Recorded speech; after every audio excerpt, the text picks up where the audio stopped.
మీరు సర్వలోకమునకు వెళ్ళండి, సర్వ సృష్టికి నా స్వార్థను ప్రకటించండి.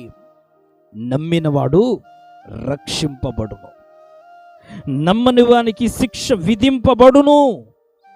యేసయ్య యొక్క కరపత్రికలను ఆయా గ్రామాల్లో పంచుతూ, అయ్యా మీకు వీలు కుదిరినప్పుడు, మీకు అవకాశము ఉన్నప్పుడు యేసయ్య కరపత్రికలు మీరు చదవండి అయ్యా అని యేసయ్య కరపత్రికలు పంచుతానికి ఆయా గ్రామాల్లోనికి మేము వెళ్ళినప్పుడు ఒక వ్యక్తి, రాయ్ ఎవర్రా మీరు, ఎందుకు వచ్చారా, ఎవరిని అడుగొచ్చావు,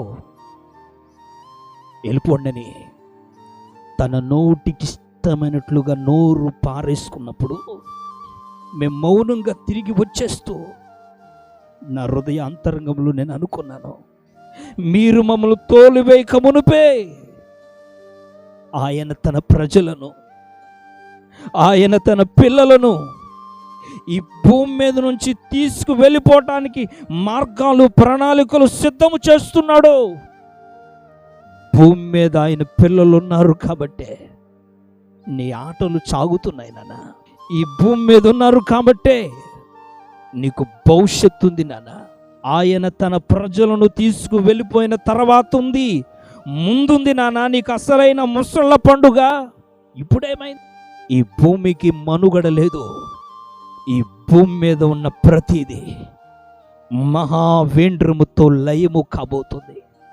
భయంకరమైన పరిస్థితులు భూమి మీదకు రాబోతున్నాయి. భయంకరమైన పరిస్థితులు ఈ భూమి మీదకు రాబోతున్నాయి. భూమికి మనుగడ లేదు, భూమికి భవిష్యత్తు లేదు.